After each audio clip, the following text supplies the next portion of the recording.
quickly.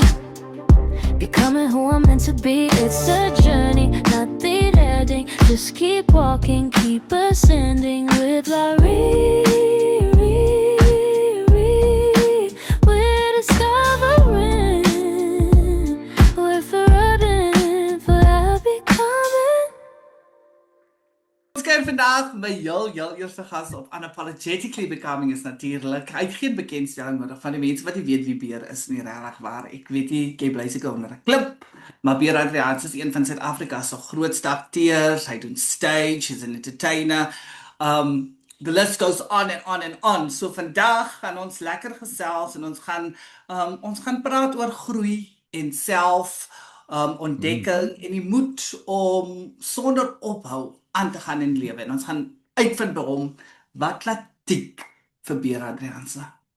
So goeiemiddag Beer, hoe gaan dit met jou?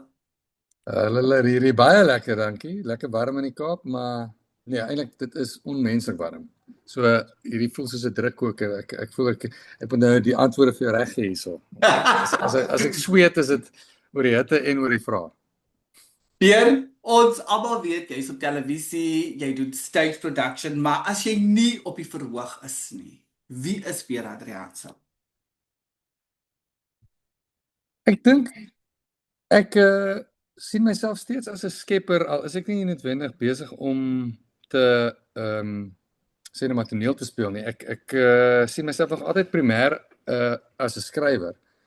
En ek is basies deurlopend besig om idees bymekaar te maak of notatjies neer te pen of om dan dit uit te brei in iets groter in. En wat daar's 'n vreemde sirkel ook nou aan die gang. Ek seker ook nou nie, ek is nog al oud genoeg dat dit nie my eerste keer om die blok is nie, maar waar aan die begin was dit skryf vir lekkerte en toe raak dit so af skryf as 'n werk en nou met die bedryf wat lyk soos dit lyk is dit weer skryf vir lekkerte. So ek skryf baie, maar ek is ook geweldige gemeenskapsgeoriënteerde mens in terme van my gemeenskap van vriende en geliefdes, familie en ek en Carla en ons lewe saam. En ja, so ek is baie lief vir die natuur. Ek voel ek is so half die bedryf is een element en dan probeer ek maar net so half 'n goed volronde of afgeronde mens ook wees in 'n paar ander areas. Ja. Ek dink ook dit is, jy kan nie reg kuns maak as jy nie ook leef nie, of ek dink so. Baie waar. Ja, dit is soos die bemesting vir jou plante. En so ek probeer ook in die gewone wêreld net lewe. Jy weet, ek weet die tweedehandse markies toe gaan en bergklim en baie swem en sulke tipe goeders te doen. Musiek maak, ons maak ook musiek, dit is geweldig voedend vir die siel. So jy's musikant ook? Ek het eintlik begin as 'n musikant en toe het ek hier in die filmbedryf in beland. So interessant. Ja, dis lekker. Ja. En jy sing as Beer Adriaanse of ek jy 'n stage name? Nee, ek was destyds 'n drummer in 'n band, Zinkplaat, shout out vir my manne. Van hulle is ook in die Noord-Kaap, Bertie. Priska. Shout out vir Priska. En nou is dit so ek sing nie, ons speel gitaar en Carla sing en ons Luca en Nienke, ons bure en hulle maak saam met ons musiek. So dis so 'n lekker hodgepodge.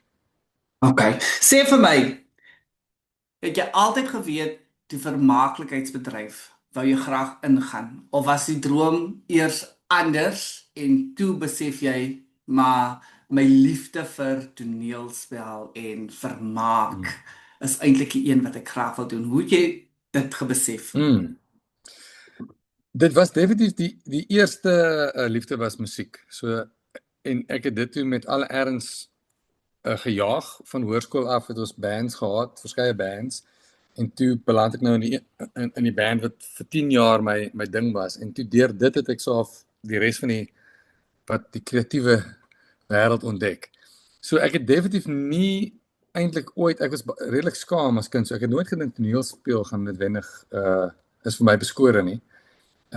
Ek was wel toe die band klaar maak, ek was baie dankbaar dat ek toe redelik vinnig kon spring, dat 'n geleentheid gekom wat ek toe gegryp het om 'n komediereeks Hotel te wees. En dit was dit was soos hierdie ek weet nie, dit was jy weet as die gogga jou byt. Ja. As die gogga jou byt. Wat is dit? Wie is daai koor wat dit gesing het? In 'n geval, was dit die Suid-Afrikaanse koor man.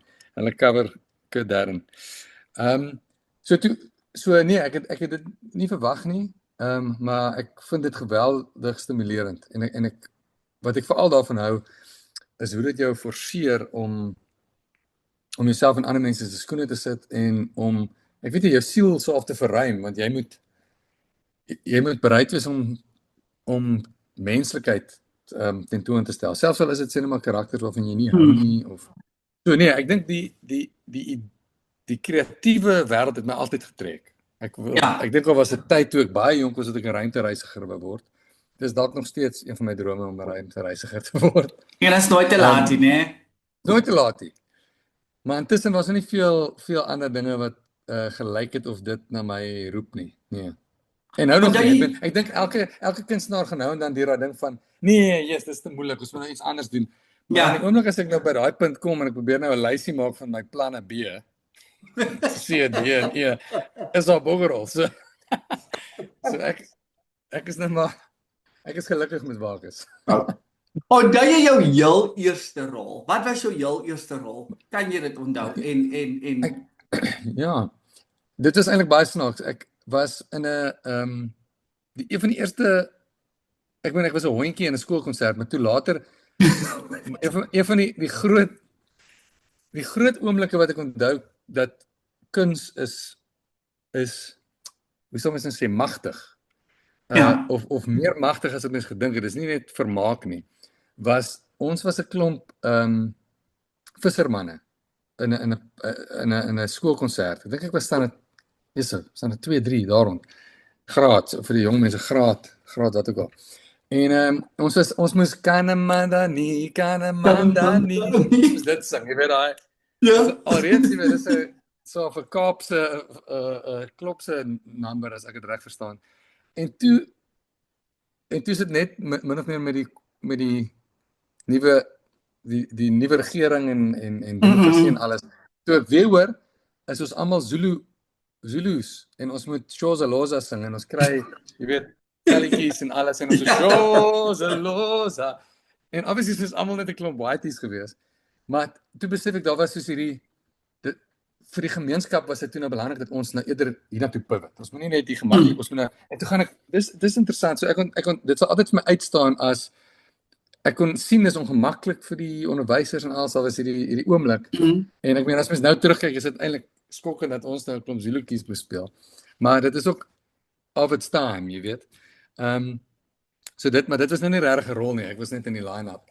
Maar die eerste rol wat ek gespeel het was 'n soort van 'n weergawe van myself in 'n mockumentêr wat se naam was Johnny and the Myers. Wat hierdie sukkelende musikant was wat ek gedoen het. Ek was toe nog 'n student, en 'n drummer in die band en toe kry ek hierdie rol waarvoor ek geaudisie het, maar dit was redelik ek self, maar dit was baie lekker want dit het my ook in verbintenis gesit met mense soos Tertius Kap, die skrywer en Johan Beek is regisseurs waar ek gegaan het, daar's 'n hele bedryf waarvan ek nie eintlik bewus was nie wat ek nou besef is daar vir my om moontlik. So ek dink daar het ek begin droom. Ja. Okay. So as ek jou nou kan vra die volgende, wat was die rol wat jy vir jouself gesê het, nee, ek het dit nou gemaak, big time. Ek is nou een van daai akteurs. Big time. Nee, joh, ek dink as jy vir jouself dit in Suid-Afrika sê, dan jok jy vir jouself, want ek dink daar's min bedrywe wat jou weer so nederig sal maak direk na 'n groot rol. Ek het definitief besef met hotel, want hotel was my eerste rol. Ek het definitief toe besef dat dit is iets wat ek wil doen en omdat hotel toe nou goed genoeg doen om nog 'n seisoen te kry en toe nog ons het 5 seisoene daarvan gedoen. Het ek gegaan, okay, so dit is lewensvatbaar op in 'n manier.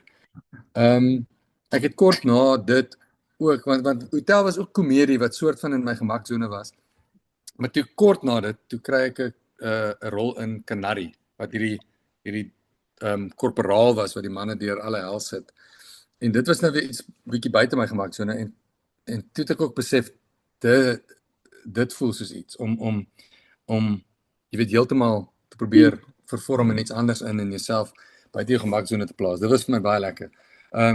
Want ek onthou altyd met die band, dit was om die liedjies te speel wat jy self geken het. Dit was lekker en alles en die gehoor het geken, maar dit was altyd so ekstra bietjie oomf, jy weet jou hart het so bietjie vinnig geklop as jy nou 'n splinter nuwe liedjie gaan loslaat en niemand is eintlik lus om dit te hoor nie en jy kan nie mooi onthou kom jy op die 3 of die 4 in nie. Daai gevoel is iets wat nogals met toneelspel gereeld gebeur en ek waardeer dit. Ja. Jy het nou gepraat van Kanarie en dit sal nie ek weet as ek hierdie vraag vra nie. Daar was 'n nude scene gewees. Het jy gesê in die nude scene, ek soek 50-100 000 rand, dan sien julle my kaal. Hoe het dit gewerk? Hulle definitief of geweet hulle kan my uitbuit want ek was nie bewus daarvan dat mense kan vra vir geld nie. Nee, om eerlik te wees, dit was ook nou nie die laaste keer nie, maar vir my as die storie dit verg, dan is dit so in daai geval was dit baie eenvoudig. Dis 'n klomp ouens in 'n stort en ek was in 'n koshuis vir baie lank, vir 9 jaar van my lewe. Jy kan nie 'n wye skoot hê en almal het onderbroeke aan nie. Dit net nie bestaan vir my in daai soos uit die milieu uit nie. En vir my as 'n kyker van goeters as iets klein soos daai kan jy nogals uit die storie uitneem. So ek het net gevoel dis right. Ja, mens gaan so nou en dan dink jy, maar dit lewe nou vir ewig en as jy eendag kinders kry, wat gaan hulle dink? Maar ek dink hulle gaan met so baie ander goeters in die moderne wêreld sit. Hulle gaan nie worry oor ons, jy weet, naaktyd. Dit het ook nog ons gehelp, ons is so 'n paar jaar gelede het ons vir ons vriende in Berlyn gaan kuier en hulle het 'n ding in Berlyn wat hulle noem vrye korpultuur, wat basies beteken vrye lyf of oop, dit beteken nie oop lyf nie, dit beteken iets anders, maar vry en hulle so by hulle damme is oud, jonk, man, vrou, almal die mekaar kaal. Want hoe swemklere aan hê. Hulle jolle daar in die damme en dit was vir my nogals want dit is so normaal. Ons het dit so klein bietjie met, jy weet, Calvinisme, het ons dit vreemd gemaak om ons lywe is hierdie vreemde dinge. So ja, en veral in Suid-Afrika. Ek dink Suid-Afrika is so konservatief. Nee, presies. Ja. En ek dink daar's ernstiger goed om oor te, jy weet, bekommerd te wees en so aan. So, I thank you. En natuurlik dit is die kreatiewe se werk is om so 'n bietjie van 'n realiteit in die spieël op te hou en so aan. So ek dink dit is as deel daarvan. Maar ek sal mooi kies want jy moenie te los omgaan met dit nie want dit is dit dra gewig, dit dra nog steeds gewig. En ook ongelukkig is die bloody internet so weird deesdae. So sulke goed beland ook op websites. Ek onthou toe ons op een van die stelle wat ons was, het die meisies besef dat daar's hierdie voet fetish websites wat prentjies van hulle voete begin saamstel. Soos enige foto van hulle wat in die publiek beskikbaar is, word die voete net gekrap en weet sulke tipe goed en as jy soos kan jy nou nie eens meer jou voete wys in die wêreld nie. So nee, mens moet seker nou maar dink daaroor, maar vir nou ek is nie ekstra betaal daarvoor. Ek wil net, ek sal my agent nou sê, kyk jy, ons moet 'n bietjie onderhandel, maar ek hoor jou. Exactly.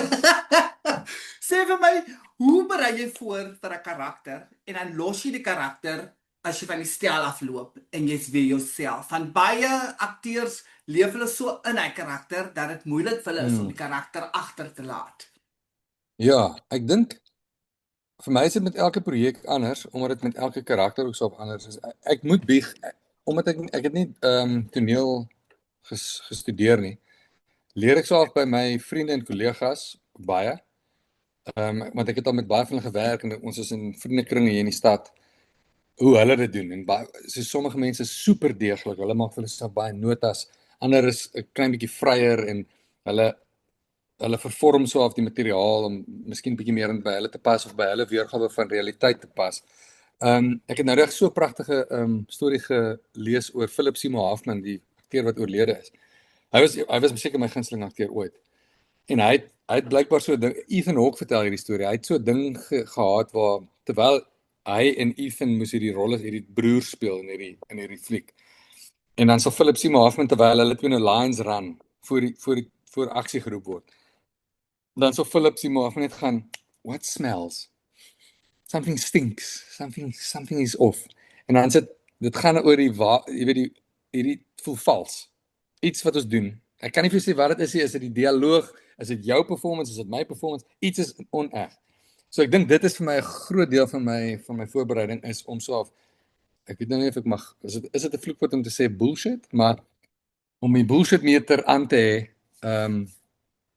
en as iets moeilik voel om dan sê maar met die skrywer of die regisseur daar te praat en te gaan, kan ons hierdie 'n klein bietjie anders stel dalk dat dit net meer in lyn is. Maar andersins is dit maar net om jy moet regtig, vir my gaan dit oor jy moet presies verstaan waar die toneel gaan en wat die dialoog beteken. As iemand wat nou ook al agter die kamera was, dis moeilik om te kyk vir 'n akteur wat iets sê maar hulle verstaan nie wat hulle sê nie. Hulle gee hulle self weg en ek dink ek was ook al in daai posisie, maar ek probeer dit ten alle koste vermy.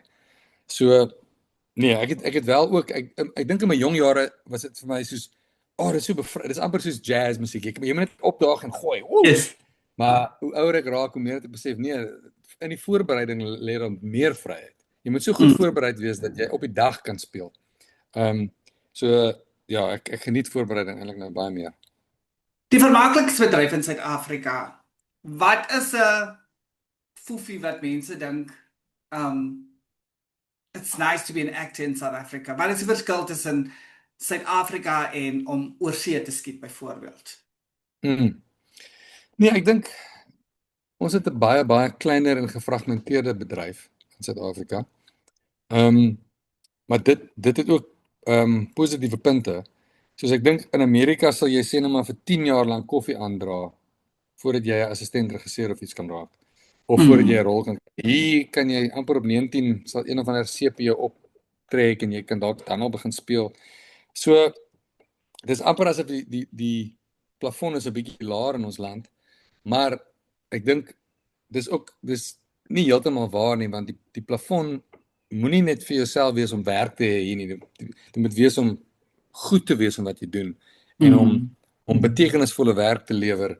En dan moet jy ook groter kan droom. Jy moet gaan want dit pla my altyd dat sê net maar Australiese akteurs het op die oomblik hulle het hierdie oomblik in Hollywood op die oomblik. So baie Australiese akteurs is nou in van die grootste flieks en reekse daai kant. En dit was al so vir ander lande ook, die Britte ook. Hoekom Suid-Afrikaanse akteurs kry nie regtig daai tipe aftrek oorsee nie. Dit is asof ons nog 'n klein bietjie te plaaslik is of fokus en ek wonder of ons dalk nie toegewyd. Ek meen die mense na wie ek opkyk plaaslik is ongelooflik toegewyd. Maar ek wonder altyd wat dit is of is ons eintlik net nie lus om uit Suid-Afrika te gaan nie, ek weet nie. Dalk is Australië net so aaklig, jy wil al wegkom. Maar maar ek dink dit is belangrik om groot te dink. Maar ek dink miskonsepsies oor die bedryf is daar's twee eintlik. En hulle is heeltemal teenoorgestelde pole. Die een is dat dit ongelooflik glamorous is, wat dit byna nooit is nie. Ek dink as jy soos 'n influencer is wat baie geld maak deur advertensies en produkte te bemark, dan is jy seker nou op elke rooi tapuit en blou tapuit en wat ook al. Maar vir mense wat net akteurs is of net skrywers, dit is 'n moeilike, jy sal al ewig aan die werk en daar's nou nie noodwendig die finansies is so goed nie. Maar dan is daar ook die ander kant is ook waar mense dink dit is net speel. Mense sal altyd vir jou gaan, maar wat is jou regte werk? Want jy verduidelik is regte, hierdie is 'n regte werk. Maar nee, daar's nie, ek dink daarom nie as miskonsepsies. Kyk, ek weet van my vriende was al deur alle hel oor die miskonsepsie dat veral met die sepies dat van die aanhangers of die kykers dink hulle is daai karakter. Geweldige haat in die publiek, jy weet mense sal hulle skel. Hoekom het jy dit gedoen dan die persone wat jy weet daai tipe goed en dan hy was opgespoeg. Julle, wie jy uit tog ons mense. Ja, hulle leef hulle self in, dis seker maar ook 'n goeie ding. Nee, definitief. Maar joh, as ons net kan dink dis die karakter wat die persoon speel, maar okay. Die potgooi se naam is Unapologetically Becoming. Wat beteken die idee van jou om sonder verskoning te groei in wie jy is in jou persoonlikheid? Ja, sonder verskoning. Daai is vir my 'n baie fyn lyn en ek dink ek is al ewig besig om dit te probeer vind. Maar want die twee pole daarso is vir my dat jy moet jouself kan wees in alle omstandighede jou ware self. Jy moet self jou werklikheid vind en dit na vore bring in alle situasies. So vir iemand soos ek was dit byvoorbeeld belangrik om te leer om nie te verander volgens die situasie nie, maar om myself te bly. As die situasies kan verander, maar ek moet weet wie ek is. Ek is 'n baie aanpasbare mens. So ek dink as 'n jong mens het ek in 'n poging om konflik te vermy, so ek dalk 'n bietjie van myself, jy weet, verander en iets anders vertoon. Maar ek dink ook daar's 'n gevaar daar waar sommige mense sal net gaan, ja, maar dis wie ek is. En hulle sal die afgrysigste gedrag toon. Maar dan sê ek soos, maar jy moet nog steeds jy moet jouself kan wees, maar ook nog steeds werk aan jouself en Presies. besef dat wie jy is ook in konteks van ander mense en nie noodwendig net soos 'n buffel in 'n glaswinkel wees nie. So ek glo dat jy moet unapologetically jouself kan wees, maar daar is 'n verantwoordelikheid ook daaraan gekoppel. Glo ek. Ja. Maar dit op die einde van die dag, en dit is vir my dieselfde met om 'n kreatiewe persoon te wees, wat ek glo almal is kreatiewe mense. Ja. Sommige leef dit net nie uit nie. Maar dit gaan oor wat is daai vlammetjie binne in jou wat uniek is tot jou en om dit na vore te bring. En jy moet dit as jou persoonlikheid na vore kan bring om jou beste self te wees en in jou kuns. Jou kunstenaarsidentiteit moet ook gebou wees om jou ware vlam. En ek dink natuurlik sal die wêreld jou probeer druk en ons goeders soos groepsdruk en sulke tipe goeders in verkeerde rigtings. Maar op die ouend is ons baie keer saboteer ons osself ook. Jy weet, vir die verkeerde redes probeer ons osself verander of om in te pas of wat ook al soos daai tipe goeders is. En dis seker nou maar waar die unapologetic inkom is. Nee, jy moet glo dat jy's vir 'n rede hier. Ek hoor ja. Ja. Absolutely beautiful. Beer, ek gaan afsit met my laaste 2 vrae vir vandag. As jou lewe 'n film was, wat sou die titel wees van die film? Ja. Nee, ek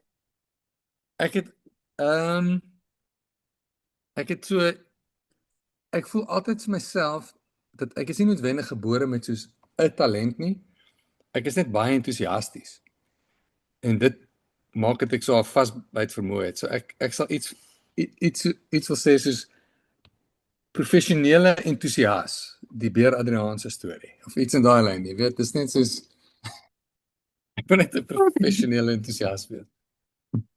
Fantasties man. Wat is iets van jouself wat mense dalk glad nie sou verwag van jou nie? Ja. Dis 'n goeie vraag. Ek dink min mense het gedink dat ek 'n oorbel sal kry, maar toe kry ek een saam met my vriend Rocco. Dis eintlik my verloofring. Maar nee, wat is goed wat mense nie van my sal verwag nie. Ek was vir so 'n goeie 9-8 jaar 'n vegetariër. Nee, ek het ja, dit was heel goed, dit was gesond, dit was lekker, maar nou geniet ek nou dan 'n vleisie. Ja. Dis 'n moeilike een. Ek weet nie. Dan dink ek ja, okay. Ek hoop daar is nie eintlik te veel verrassings nie. Pierre, wil vir jou baie dankie sê dat jy tyd afgeknyp het om vandag lekker saam met my te gesels. Ek geniet dit. Jy's my eerste gas.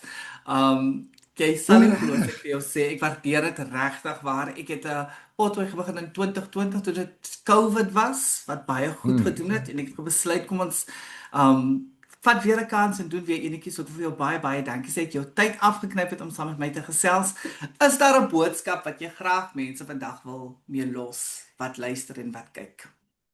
Ja, ek loop nou nie rond met 'n boodskap in my sak nie. Eerstens wil ek net sê dankie vir die uitnodiging. Dankie ook dat jy al so baie op die show kom kuier het. Nee man, ek sê nou slim vang sy baas royalty. Ja, nee, jy het nou al 'n VIP ticket. Jy skip die queue. So dankie en sterkte met die potgooi. Ek het nie 'n boodskap wat ek in my gatsak ronddra nie, maar ek dink op die oomblik vind ek myself, ek weet nie wanneer hier gaan uitsaai nie, maar jy weet dit voel elke nou en dan 'n bietjie soos Wêreldoorlog 3 daar buite. En dinge tuis voel ook nie altyd so lekker nie. En dan herinner ek myself maar net so alweer om nie myself te verloor in die nuus en met allerlei ander dinge nie, maar om net so af nou en dan onder 'n boom te gaan sit of 'n berg te klim en so af stilte te hê. Ek het agtergekom dit is die gesondste ding om verveeld te wees. En ons het deesdae mos nou hierdie dingetjie wat maak dat ons nie verveeld kan wees nie.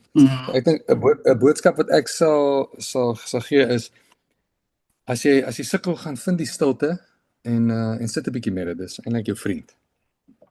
Absoluut fantasties. Baie dankie weer. Jy moet 'n geseënde en wonderlike dag verder hê. Dit was baie Dankie lekker Larry. gewees. Sterkte by die hitte daar. Baie dankie en vir julle natuurlik in die Kaap ook. Jammer dat ons nou die weer van Namakwa Kaap te bestuur het. Ja. Dit is wat dit is. It is. Dankie. Dankie. Bye. Ja. Bye.